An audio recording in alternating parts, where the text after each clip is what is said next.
राजकारण म्हणजे सगळ्यात खालच्या थराला गेलं आता, म्हणजे लेवलच राहील ना राजकारण. सगळे नेते सारखेच. विरोधक कोण आणि सत्ताधारी कोण हा मला तरी पडलेला प्रश्न आहे. कमीत कमी कोण कधी कुणासोबत जाईल याचा काहीच म्हणजे अंदाजच नाही बांधू शकत आपण. आज ज्या आमदाराला आम्ही मतदान करतो तो आमदार उद्या कुठल्या पक्षात जाईल याची गॅरंटी नाही. आता जे असे नुसतं फोडून जमा केले त्यांनी, त्यांच्या विरुद्ध लोकांचा संताप होता.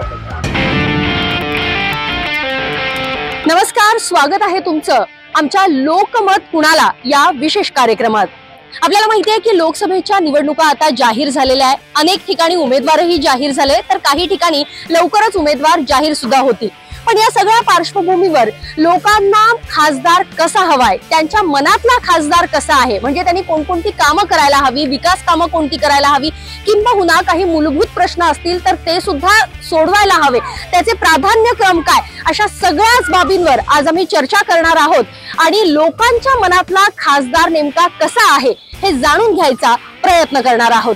चला तर जाणून घेऊया लोकमत कुणाला.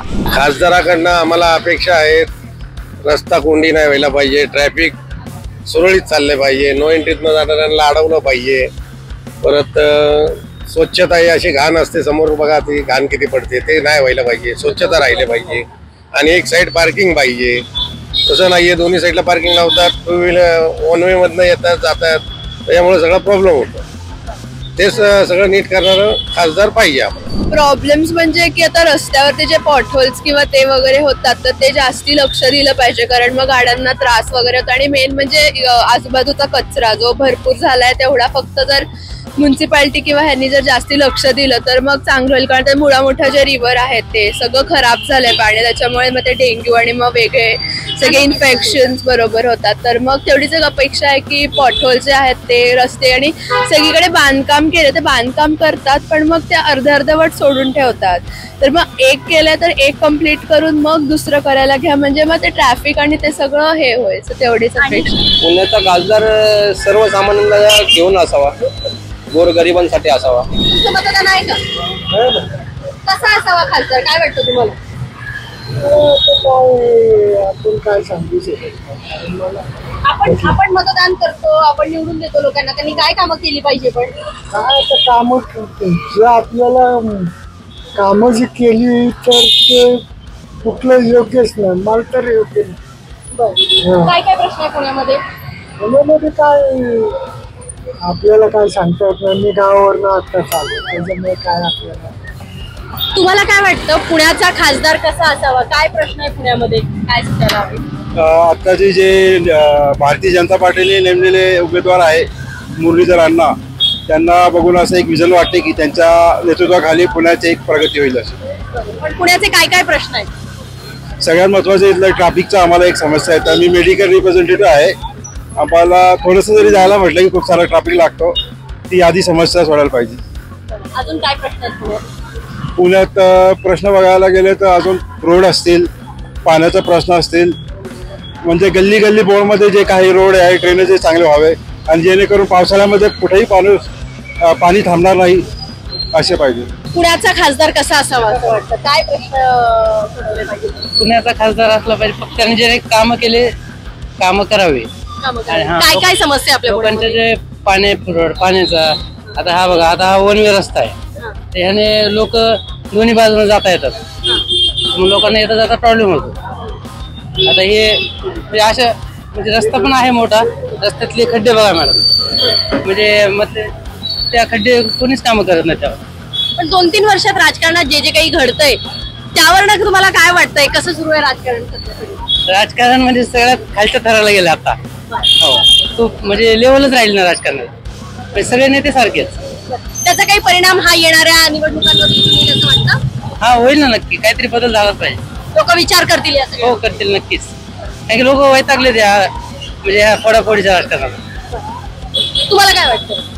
आत्ताच्या राजकारणावर जर बोलायचं झालं तर विरोधक कोण आणि सत्ताधारी कोण हा मला तरी पडलेला प्रश्न आहे. कमीत कमी कारण कोण कधी कुणासोबत जाईल याचा काहीच म्हणजे अंदाजच नाही बांधू शकत आपण.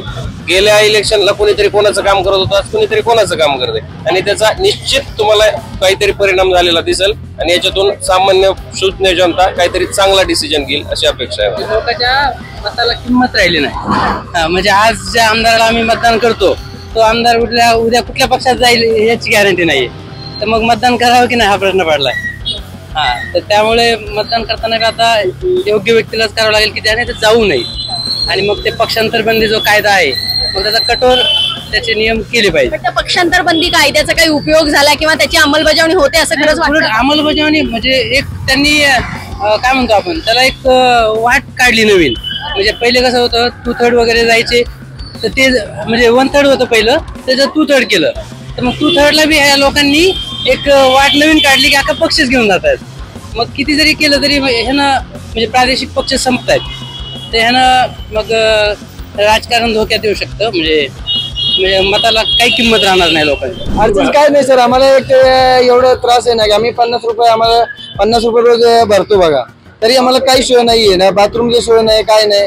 थोडेफार पैसे नाही भरले लगेच कारवाई करतात आणि बघा इकडे एवढं त्रास काय रोडवर गाडी एक साईडला केले तर आम्हाला काय वाटत नाही. म्हणजे आम्हाला पण गिरेक होत नाही, ट्रॅफिकमुळे आम्हाला गिरेक अजिबात होत नाही. आणि भाडे दर महिन्या म्हणजे 3 महिने आम्हाला बिल येते, भाडे नाही भरले तरी आम्हाला त्रास देतात, लगेच कारवाई करतात. पण तेच एवढं प्रॉब्लेम आहे, बाकी काय नाही. बाकी आणि 2-3 वर्षामध्ये आपण बघितलं राजकारणामध्ये काय काय घडले, राष्ट्रवादी फुटली, शिवसेना फुटली, त्यावर कसं वाटतं? ते नाही पक्षात आम्ही काही बोलू शकत नाही मॅडम. काय आपण एक रस्त्यावर व्यवसाय करतो त्याच्यामुळे आम्ही काही आम्हाला एवढे फक्त प्रॉब्लेम आहे, बाकी काहीच आम्ही कोणाला काही बोलू शकत नाही. सध्या मी आलेली आहे पुण्यातल्या कोथरूड विधानसभा मतदारसंघामध्ये. महायुतीचा अर्थात भाजपचा जो उमेदवार जाहीर झालेला आहे पुणे लोकसभेसाठी ते उमेदवार सुद्धा याच मतदारसंघातले आहे. अर्थात आता इथल्या नागरिकांच्या काय प्रतिक्रिया आहेत, त्यांचं म्हणणं नेमकं काय, त्यांच्या मनातला खासदार कसा असावा हे जाणून घ्यायचा प्रयत्न करते. पुण्यात प्रथम म्हणजे ट्रॅफिकचं जास्त आहे आणि रोड हे 2 महत्त्वाचे प्रश्न. आणि हे वॉटर सप्लाय त्याचे ड्रेनेज वगैरे हे सुद्धा व्यवस्थित व्हायला पाहिजे, हे मेन प्रॉब्लेम आहे. आता जे 1.5-2 वर्षामध्ये जे राजकारण आपण सगळेजण पाहतोय या पक्षातनं त्या पक्षात हे सगळं चाललेलं आहे, अशा परिस्थितीमध्ये या इलेक्शनवर काय त्याचा परिणाम होईल तुम्हाला काय वाटतं? आता जे असे नुसते फोडून जमा केले त्यांनी त्यांच्या विरुद्ध लोकांचा संतापच आहे. कारण की म्हणजे मूळ पक्षातून ते गेले, एवढे दिवस त्याच पक्षांनी त्यांना मोठं केलं आणि आता म्हणतात की ते असे आहे की ते एक वल्ली होते. तर आता त्यांना तर मार बसेलच, जे मूळ पक्षातले आहे त्यांना मतं देतील लोक. काय वाटतं खासदार कसा असावा? जनतेचं हित साधलं पाहिजे. म्हणजे काय केलं पाहिजे नेमकं? म्हणजे वंचित घटकांचा विकास बरोबर आहे आणि गरजवंताला फायदा मिळाला पाहिजे. तुम्ही कुठे राहता? मी आता इथेच राहतो कोथरूडला. आणि काय प्रश्न आहे पुण्याचे प्रश्न काय? पुण्याचा प्रश्न म्हणजे आता विशेष म्हणजे हे रहदारीचा जास्त प्रश्न आहे आणि पाणी वगैरे चांगलं मिळते प्यायला. आम्ही सध्या राहतो चांदणी चौकात आणि मोठी गोष्टी म्हणजे की आता इलेक्शन आहेत तर आम्ही मुळामुठाचं मेन जे आहे क्लिनिंग ते बघतोय की इम्प्रूव्हमेंट व्हायला पाहिजे. चांदणी चौकाचे काही रस्ते आमच्या सोसायटीप्रमाणे खूप इम्प्रूव्हमेंट झाली आहे तर आम्ही अजून बघतोय की हे अजून चांगलं आहे. पुणे एक IT सिटी, वी एक्सपेक्ट मोर.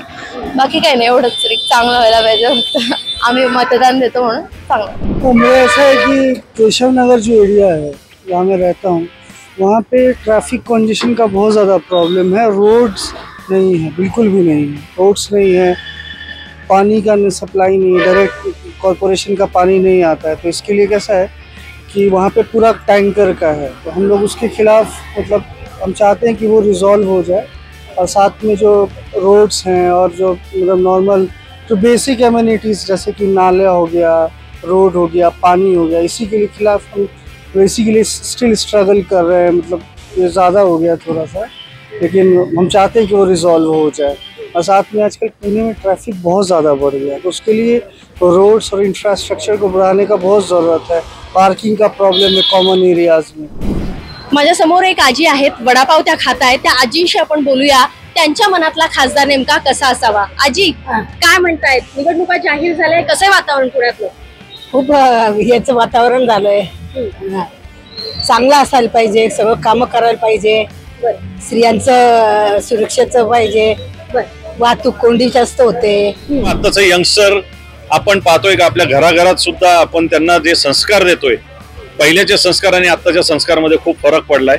आत्ताचं यंगस्टर मी असं म्हणत नाही 100% तसं आहे, पण आपले संस्कार कुठेतरी कमी पडतायत। आई वडिलांनी वगैरे त्यांच्यावर संस्कार करणं गरजेचं आहे, त्यांच्याकडे लक्ष देणं गरजेचं आहे। आणि आपलं पुणे महानगरपालिका असो किंवा महाराष्ट्र राज्य असो किंवा भारत सरकार असो, त्यांनी या यंगस्टरसाठी काही ना काही नवीन प्रकल्प त्यांनी राबवायला पाहिजे।